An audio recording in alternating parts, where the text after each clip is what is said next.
시신경을 압박하는 종양.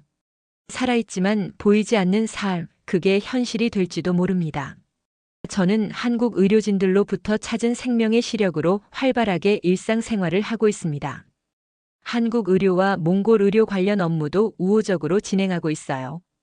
그리고 김명진 교수님을 만나게 된 계기에 몽골 방송 PD와도 연락이 돼요. 저의 스토리가 방송될 예정입니다. 저와 교수님의 만남의 과정, 저의 한국 병원에서 다시 찾은 생명의 시력, 그리고 양국 간의 우호적인 관계 등 내용을 제작 준비하고 있답니다. 여러분, 제가 어떻게 한국에서 생명의 시력을 찾았는지 궁금하시죠? 울란바토르의 늦겨울, 마을에서 멀리 떨어진 외딴 곳. 한 여인이 창문을 바라보고 있었습니다. 저는 몽골 법무부에서 20년을 일해온 공무원이었고 늘 강인한 이미지로 살아왔죠. 하지만 그날 진료실에서 건네받은 MRI 결과지는 단 하나의 말을 남겼습니다. 시신경을 압박하는 종양. 살아있지만 보이지 않는 삶, 그게 현실이 될지도 모른다고 의사는 조심스레 설명했습니다. 가족에게도 말하지 못한 채 저는 혼자 낯선 곳으로 향했습니다. 희미한 시야 속에서 다시 보고 싶다는 단 한 가지 소망만을 품고, 그리고 마침내 한 나라를 향한 간절한 여정이 시작됩니다. 여러분, 한 몽골의 여인이 꺼져가는 자신의 시력을 살리기 위해 한국행을 선택했습니다. 그리고 지금은 법무 공무원으로 복귀해서 자신의 나라를 위해 헌신하고 있습니다. 사라의 시력을 되찾아준 한국의 의료에서 무슨 일이 일어난 걸까요? 어떻게 한국 의료가 한 생명의 시력, 회복으로 인생의 변화를 줄 수 있었을까요? 시작 전 이런 감동적인 스토리가 널리 전달될 수 있도록 좋아요, 구독 그리고 댓글 부탁드립니다. 한 여인의 시력을 되찾아준 것에 응원하신다면 시력이라고 댓글 부탁드립니다. 지금부터 그 이야기를 시작해 보겠습니다. 시야가 사라지는 순간 나는 무너졌습니다. 저는 몽골 울란바토르에 사는 사라입니다. 52살, 법무부에서 20년 넘게 일해온 공무원이죠. 그날까지만 해도 제 인생이 이렇게 송두리째 뒤바뀔 거라고는 생각도 못했어요. 그날 아침도 평범했습니다.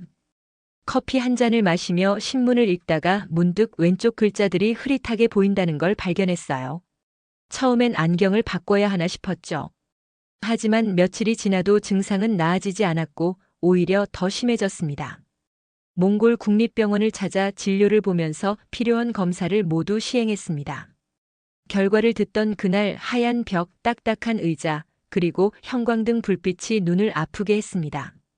의사가 MRI 사진을 모니터에 띄웠을 때 저는 숨이 멈추는 듯한 느낌이었어요.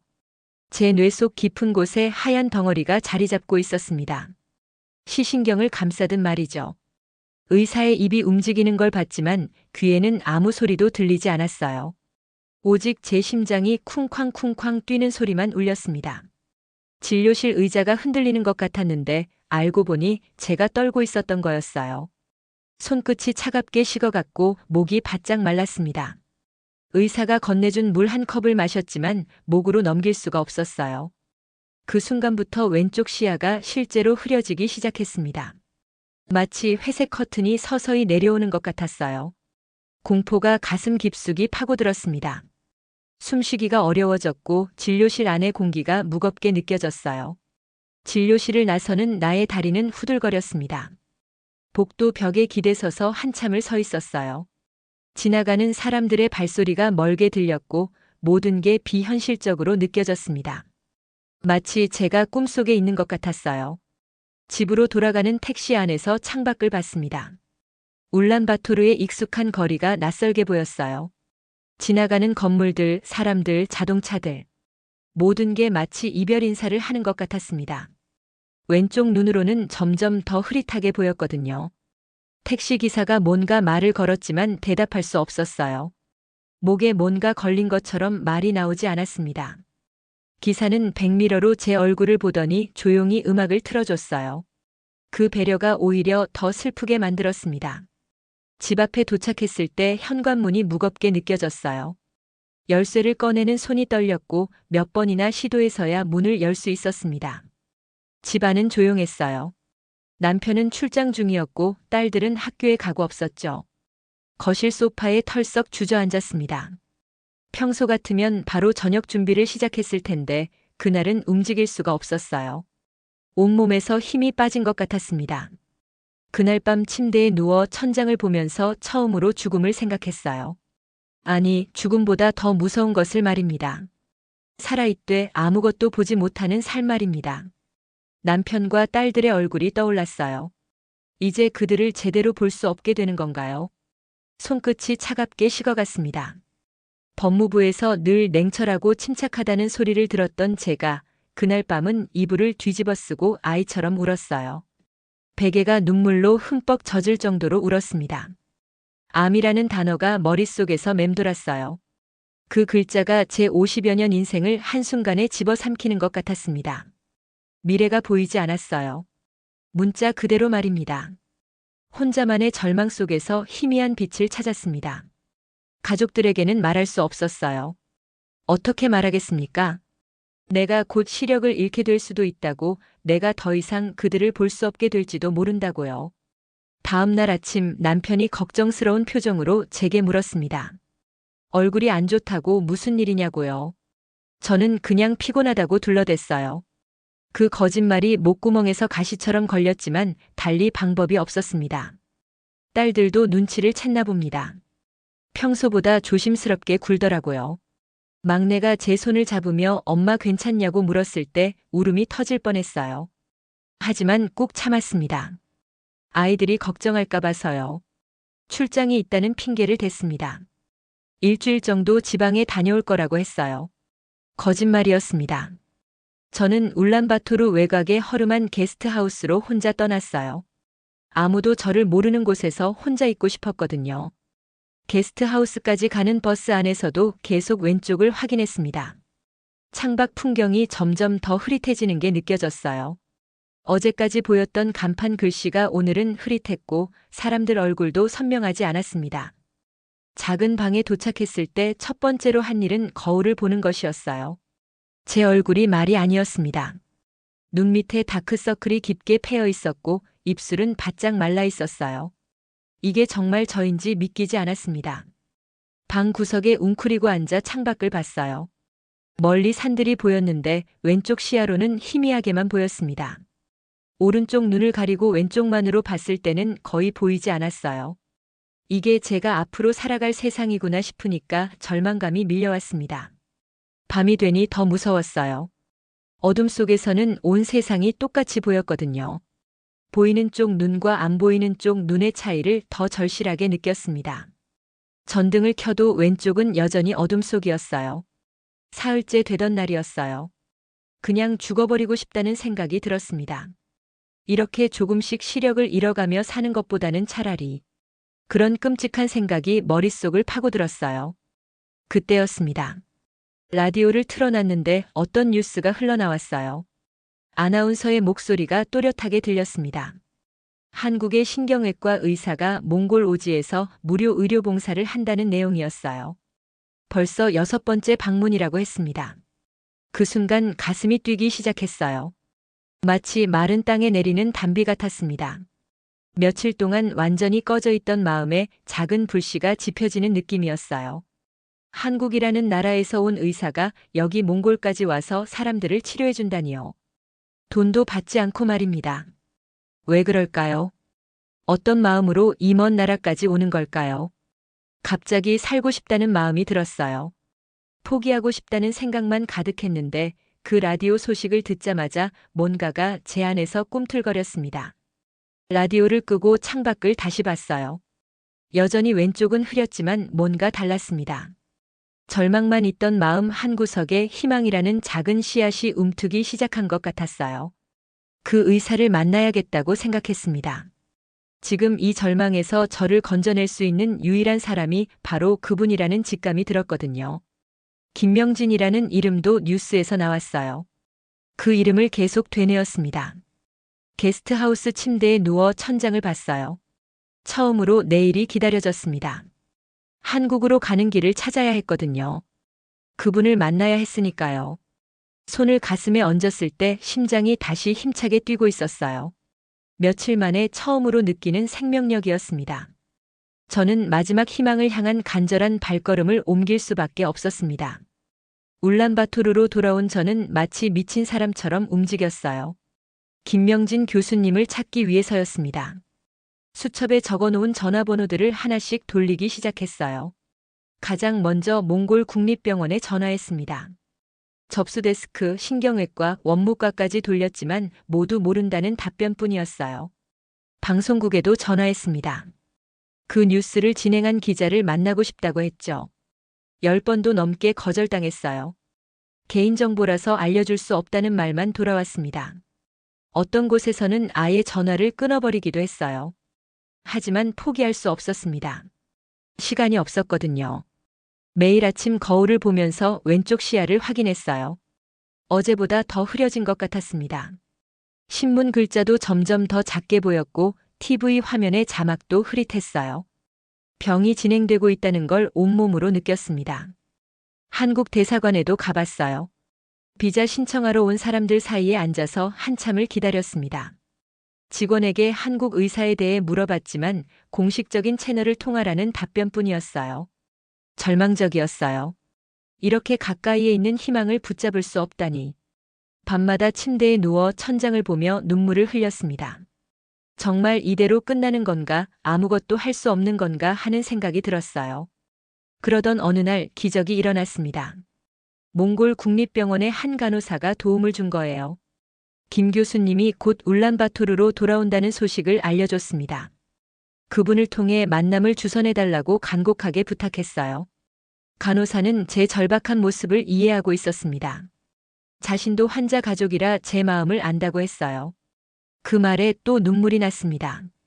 집에 돌아와서 바로 준비를 시작했어요. MRI, CD, 의무기록 판독 서류 등 가진 자료란 자료는 모두 모았습니다.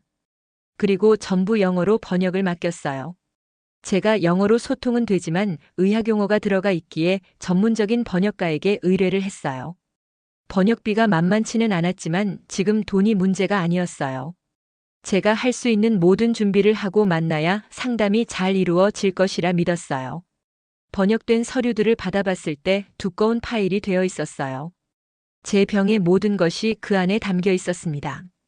그 무게가 묵직하게 느껴졌어요. 드디어 만남의 날이 왔습니다. 울란바토르 시내 한 호텔 로비에서 김명진 교수님을 뵙기로 했어요. 그날 아침 일찍 일어나서 옷을 정갈하게 차려입었습니다. 호텔 로비에 들어섰을 때 가슴이 쿵쾅거렸어요. 어떤 분일까, 저를 도와주실 수 있을까, 온갖 생각이 머릿속을 맴돌았습니다. 김명진 교수님을 처음 뵈는 순간을 잊을 수 없어요. 생각보다 젊어 보이셨는데 눈이 상당히 크시고 눈빛이 정말 따뜻하셨습니다. 피곤해 보이셨지만 제게 환한 미소를 보여주셨어요. 교수님이 제 이름을 부르시는 순간 눈물이 핑 돌았어요. 며칠 동안 혼자 견뎌왔던 두려움이 한꺼번에 무너져 내렸습니다.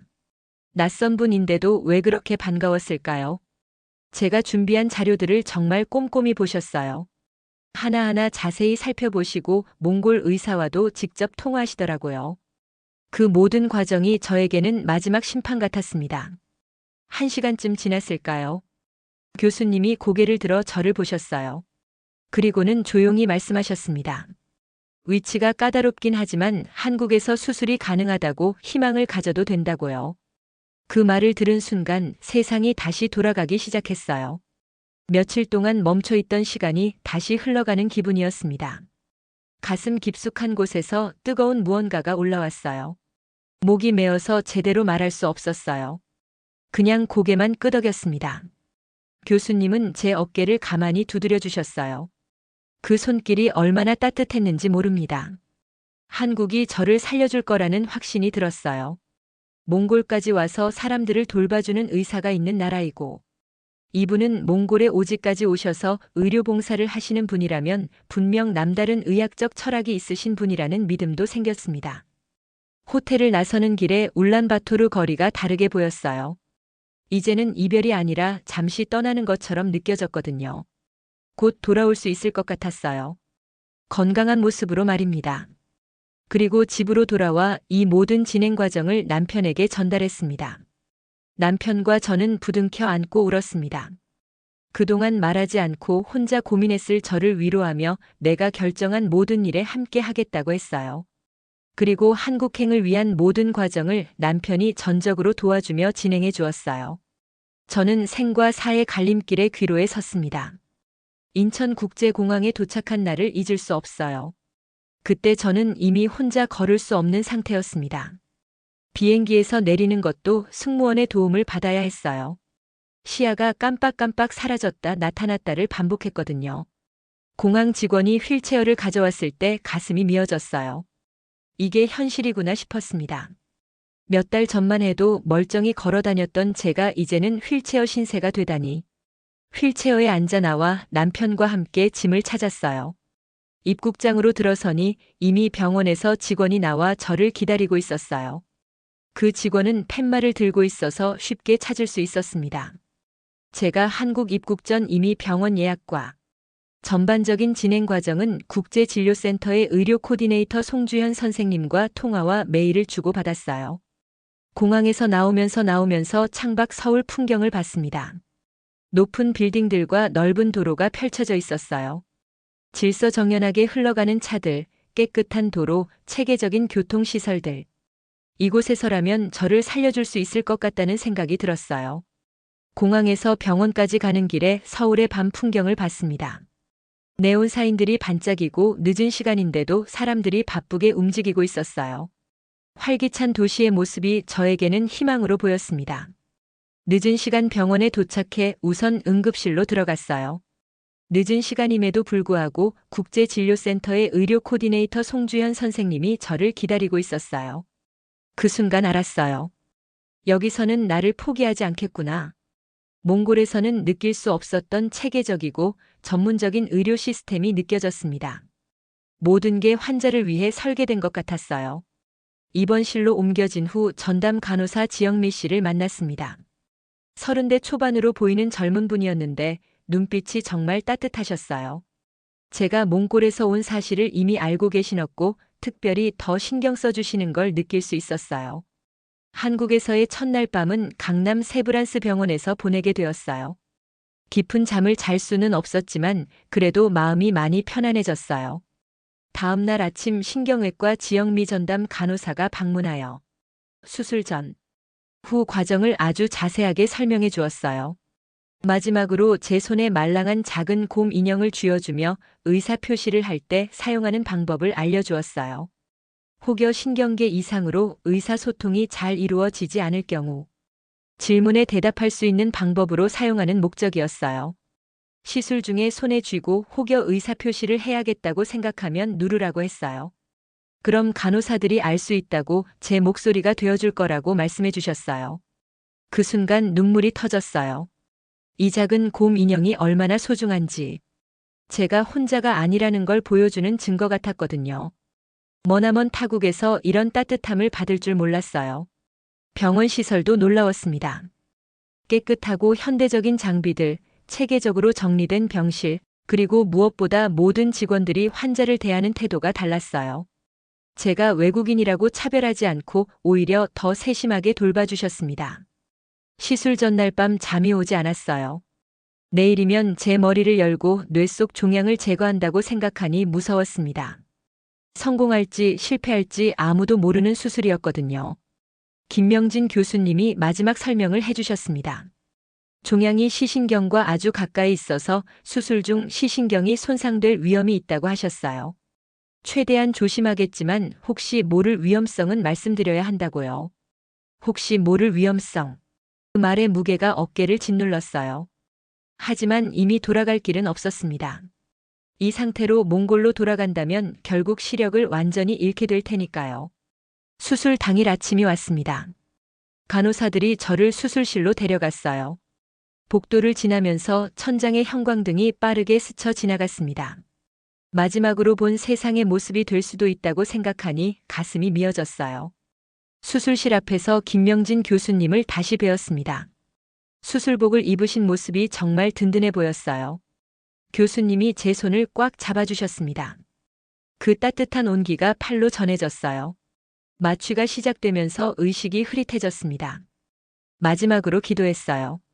제발 다시 볼 수 있게 해달라고, 가족들을 다시 만날 수 있게 해달라고. 8시간. 제 인생에서 가장 긴 8시간이었어요. 물론 저는 아무것도 기억하지 못하지만 나중에 들으니 그 시간 동안 제가 입원한 병동의 간호사들, 그리고 신경외과 의국원들이 모두 저를 위해 기도하며 수술이 잘 되길 기도하는 마음이었다고 전해 들었어요. 깨어났을 때 처음 든 생각은 이거였어요. 살아있구나. 제 목숨을 구해주신 모든 분들에게 감사함을 전하고 싶었습니다. 성공한 수술이지만 여전한 어둠 속이었습니다. 중환자실에서 깨어났을 때 첫 번째로 느낀 건 목의 갈증이었어요. 입안이 바짝 말라 있었고 목구멍이 따가웠습니다. 전신마취의 후유증이었겠죠. 희미한 목소리가 들렸어요. 누군가 제 이름을 부르고 있었습니다. 눈을 뜨려 했지만 눈꺼풀이 납덩이처럼 무거웠어요. 몇 번의 시도 끝에 겨우 눈을 떴습니다. 중환자실에 하얀 불빛이 눈부셨어요. 각종 의료 장비들이 삐삐 소리를 내며 제 생체 신호를 확인하고 있었습니다. 숨 쉬는 것도 힘들었어요. 가슴에 무언가 무거운 게 올려져 있는 것 같았습니다. 중환자실 간호사가 다가와서 조용히 말했어요. 수술이 잘 끝났다고, 종양을 깨끗하게 제거했다고요. 그 말을 들었을 땐 안도감이 밀려왔습니다. 살았구나, 해냈구나 싶었어요.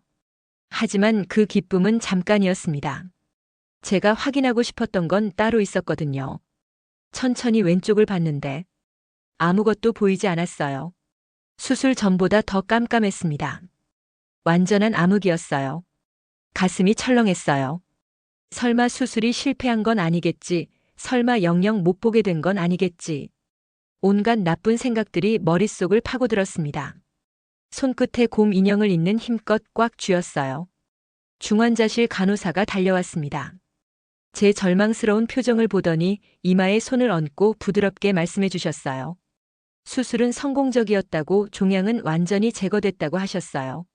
지금 안 보이는 건 수술 부위의 부기 때문이라고, 시간이 지나면 회복될 거라고 말씀해 주셨습니다.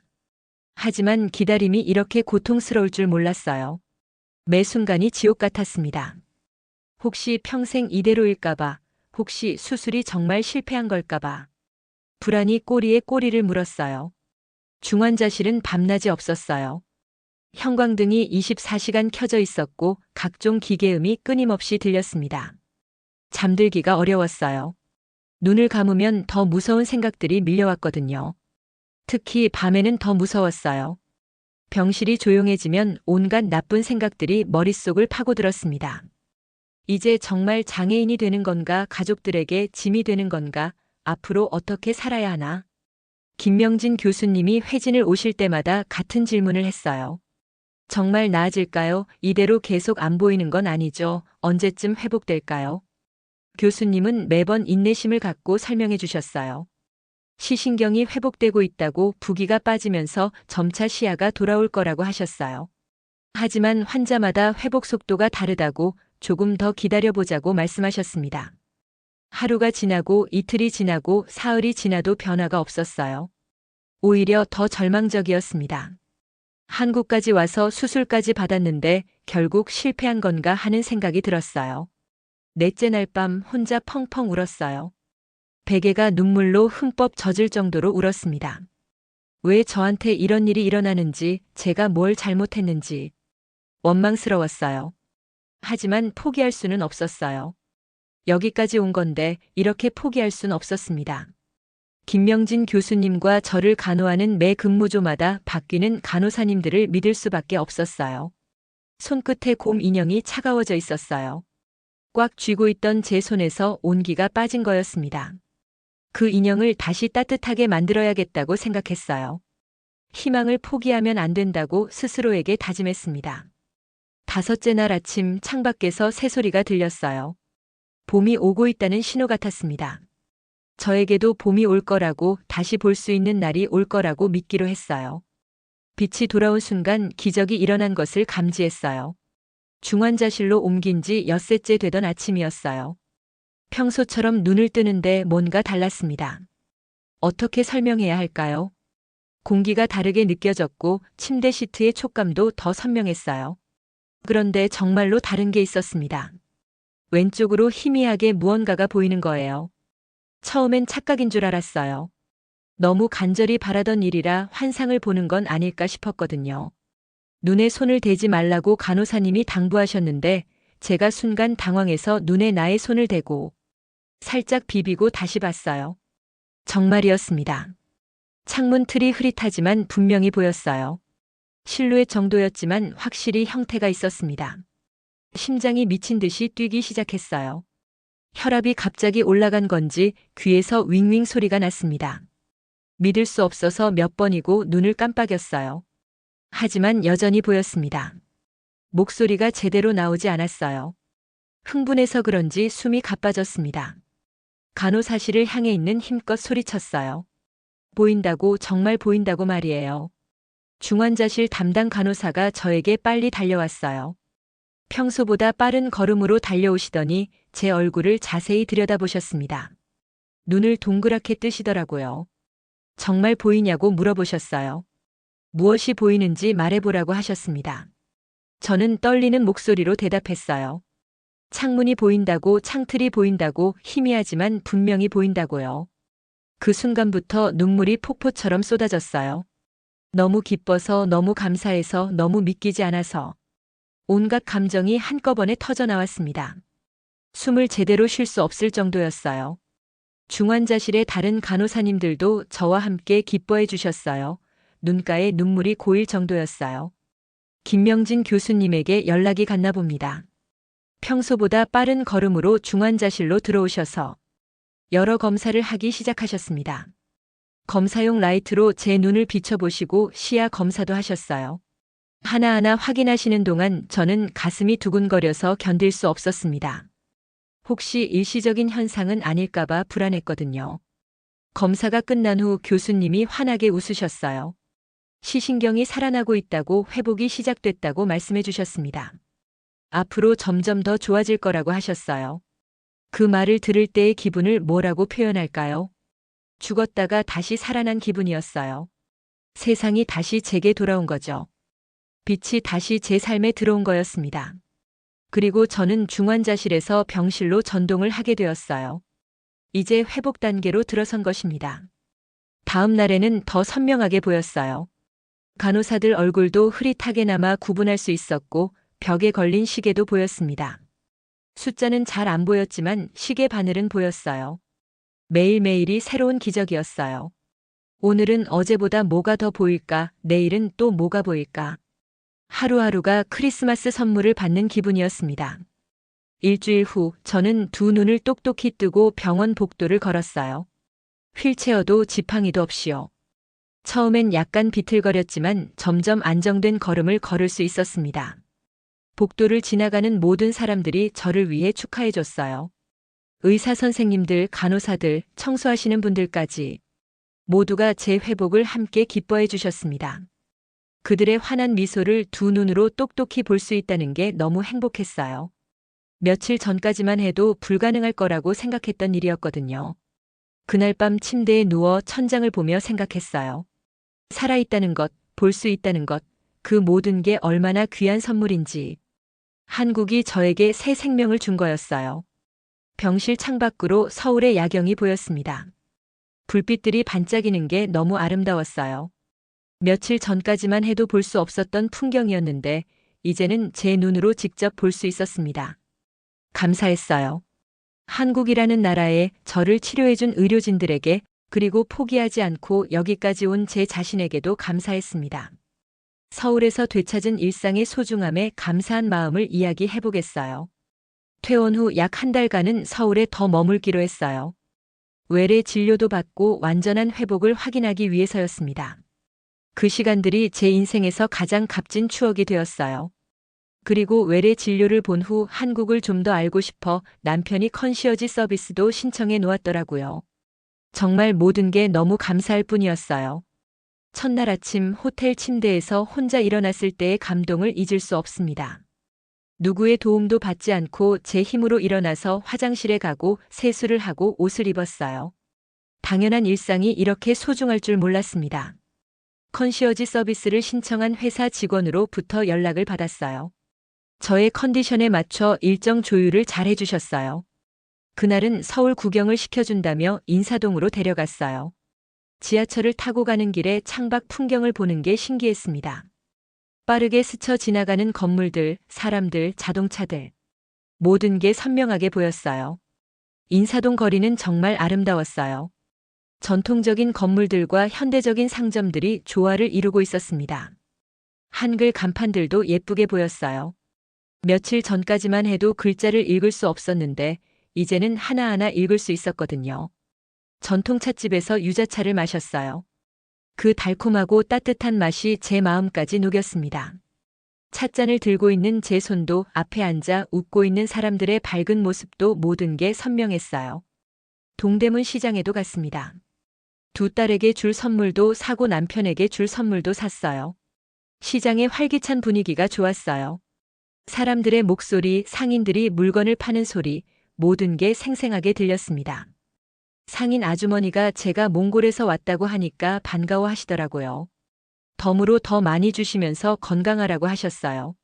낯선 외국인인 저에게 이렇게 친절하게 대해주시는 게 그저 감사할 뿐이었어요. 몽골에서 유명한 한국 화장품도 샀고 인삼도 샀어요. 딸들이 좋아할 만한 예쁜 액세서리도 골랐습니다. 쇼핑하는 것도 이렇게 즐거운 일인 줄 예전과는 다른 느낌이었어요. 이렇게 제 눈으로 직접 보고 고를 수 있다는 게 얼마나 행복한 일인지 알게 되었어요. 제가 쇼핑을 하던 중에 의료 코디네이터에게서 전화가 왔어요. 저의 상태와 안부를 물어주시더라고요. 병원에서 퇴원은 했지만 환자 상태를 점검해 주고 계셨어요. 그리고 다시 한번 약 복용과 주의 사항에 대해 강조해 주셨어요. 현재 한국에 머물고 있는 동안에도 저의 건강을 체크해 주지만 제가 몽골로 돌아가서도 서로 상태를 확인하고 궁금한 점은 묻고 답할 수 있는 채널을 갖고 있었어요. 이게 한국 의료의 대단한 점인 것 같아요. 의료 관광으로 한국에서 치료받은 환자를 자신의 나라로 돌아갔어도 서로 연락을 하고 있다는 건 말입니다. 정말 한국 의료 시스템은 대단한 것 같아요. 그리고 의료기관의 의료인들의 진심을 저는 확신할 수 있었어요. 병원에 입원해 있을 때도 청소하시는 아주머니까지도 저를 알아보시고 엄지손가락을 치켜 세우며 좋아하셨어요. 그 작은 관심 하나하나가 제 마음을 따뜻하게 했습니다. 이런 게 진짜 사람 사는 맛이구나 싶었어요. 어느 날 저녁 혼자 명동 거리를 걸었어요. 네온 사인이 반짝이고 사람들이 활기차게 오가는 모습을 두 눈으로 또렷하게 보면서요. 거리의 음식 냄새도 맡을 수 있었고 사람들의 웃음소리도 들을 수 있었어요. 남편과 함께 카페에 앉아 몽골에 있는 가족들과 영상통화를 했습니다. 딸들은 엄마가 완전히 나았다며 좋아했습니다. 물론 친정 부모님, 시부모님과도 통화했어요. 저의 치료 결과에 대해 눈물 흘리시며 한국에 대해 한국의 의사 간호사들께 감사의 인사를 부탁하셨어요. 정말 이런 감동적인 순간이 제 삶에 있다는 것이 정말 행복했어요. 영상통화로 서울 풍경도 보여줬어요. 카페 창밖으로 보이는 번화한 거리, 지나가는 사람들, 예쁜 상점들. 가족들이 신기해하며 구경했습니다. 매일 아침 일어나서 창밖을 보는 게 행복했어요. 서울 풍경이, 지나가는 사람들이, 자동차들이 모든 게 선명하게 보인다는 게 기적 같았거든요. 공기도 더 맑게 느껴졌어요. 호텔 직원들도 특별히 잘해줬습니다. 매일 기분이 어떤지, 필요한 게 있는지 물어봐 주셨어요. 조식 때마다 안부를 묻고 청소할 때도 정성스럽게 해주셨습니다. 병원에서 퇴원 후 한국에 머무는 한 달 동안 저는 정말 살아있음을 만끽했어요. 누구 도움 없이 혼자 일어나고 혼자 씻고 혼자 밥 먹고 당연했던 모든 일상이 새롭고 소중했습니다. 한국이 저에게 단순히 시력만 되돌려준 게 아니었어요. 삶의 기쁨, 사람의 따뜻함, 살아갈 이유까지 모두 선물해 준 거였습니다. 제2의 고향 같은 느낌이었어요. 그러나 일상생활의 행복한 날들 중에 가끔씩 불안한 마음이 들기도 했어요. 이유는 종양 제거 수술을 하고 조직 검사 결과가 아직 나오지 않았기 때문이죠. 혹시 제거한 종양에서 암세포가 발견되면 항암 치료를 시작할 수도 있다고 말씀하셨던 것이 가끔씩 생각나곤 하지만 그래도 결과가 나오기 전까지는 지금의 행복한 순간을 누리고 싶었어요. 사실 그 결과를 확인하고 한국에서 치료를 계속 받아야 할지 아니면 귀국을 할지 결정해야 했기 때문이죠. 나는 이 감사함을 평생 간직할 것입니다. 몽골로 귀국하기 전 마지막으로 신경외과 외래 진료실을 찾았어요. 김명진 교수님께 다시 한번 감사의 인사를 드리고 싶었어요. 사실 그날이 조직 검사 결과를 듣는 날이기도 했어요. 많이 떨리기도 했지만 지금까지의 상황을 보면 좋아지고 있고 좋은 결과가 나오리라는 긍정적인 생각을 많이 했어요. 옆에서 남편이 늘 함께하면 위안을 주었어요. 만약 조직 검사 결과가 양성으로 항암 치료를 받게 되더라도 이미 한국의 강남 세브란스 병원의 김명진 교수님, 간호사님 등 모든 분들을 믿기에 우리는 여기서 치료를 받을 것이라는 굳은 믿음이 있었어요. 교수님은 컴퓨터 화면을 보시며 모든 자료들을 자세히 살펴보고 계시었어요. 그리고 말씀하셨어요. 지금까지의 모든 자료를 검토하고 최종적으로 조직 검사 결과도 확인했다고 하시면서 뇌 종양은 음성입니다라고 하셨어요. 우리 부부는 부둥켜 안고 울었습니다. 선생님 감사합니다. 정말 이 은혜 잊지 않고 살아가겠습니다. 그리고 몽골에 오실 때는 꼭 미리 연락달라고 부탁드렸습니다. 그런데 교수님은 이미 다음번 몽골 의료봉사 계획이 있으셨습니다. 그런데 제 진료 일정 시간을 알고 국제진료센터 송주연 의료 코디네이터와 직원들, 그리고 입원했던 병동의 수간호사님과 간호사 몇 분이 외래를 방문해 주셨어요.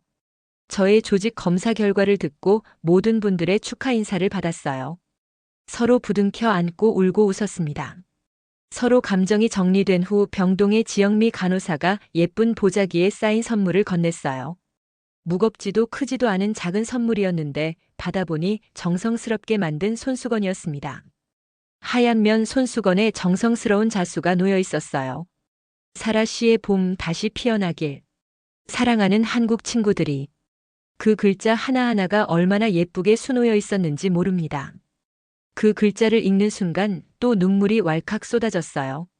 이 작은 손수건에 한국에서 만난 모든 분들의 사랑이 담겨 있는 것 같았거든요.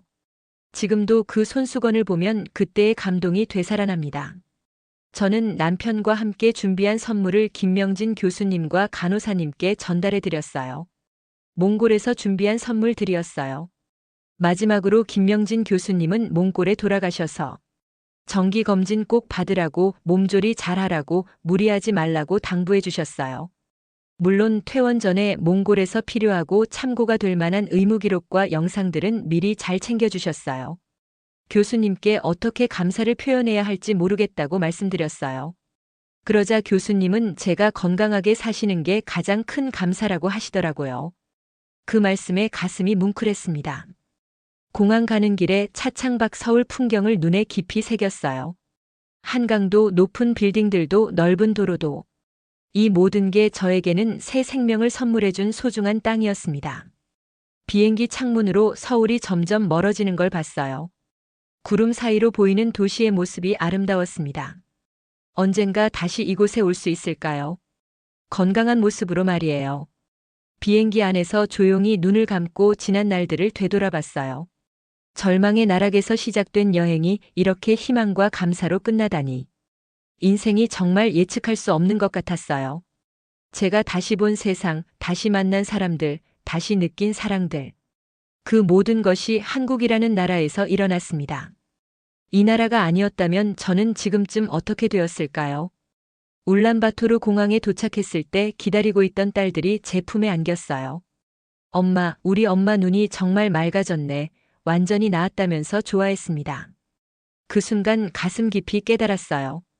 지켜야 할 사람들이 있다는 것, 사랑하는 가족이 있다는 것, 그게 바로 사람을 살게 하는 힘이라는 거요. 집에 돌아와서 가장 먼저 한 일은 가족 사진을 보는 것이었어요. 벽에 걸린 사진들을 하나하나 자세히 봤습니다. 딸들의 어린 시절 사진, 결혼식 사진, 가족 여행 사진들. 모든 게 선명하게 보였어요. 이제 저는 매일 아침 눈을 뜰 때마다 감사해요. 두 눈으로 세상을 볼 수 있다는 것에, 사랑하는 사람들과 함께 있을 수 있다는 것에, 그리고 한국이라는 나라와 그곳의 따뜻한 사람들 덕분에 이 모든 게 가능했다는 것에 말이죠. 법무부 동료들은 제가 완전히 달라졌다고 해요. 더 밝아지고 더 따뜻해졌다고, 뭔가 깊이가 생겼다고 말합니다. 저는 그들에게 늘 이야기해요. 한국에서 경험한 기적 같은 이야기를요. 몽골 사람들 중에는 한국 의료 관광을 생각하는 분들이 많아요. 저는 그분들에게 꼭 말해드립니다.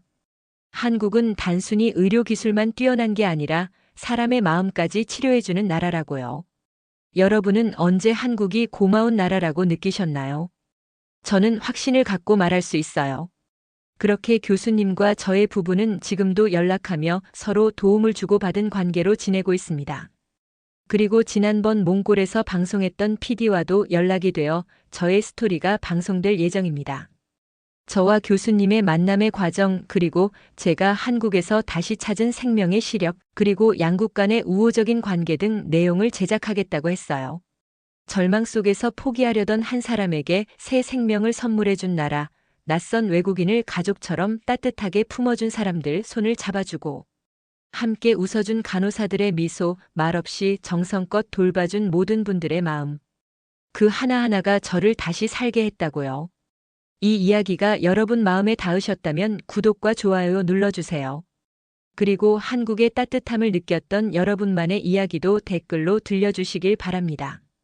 여러분의 이야기가 어딘가에서 절망하고 있을 또 다른 누군가에게는 희망의 빛이 될 수 있을 것이라 믿습니다. 한국에게, 한국 의료진들, 그리고 이 이야기를 들어주신 여러분께도 정말 감사합니다.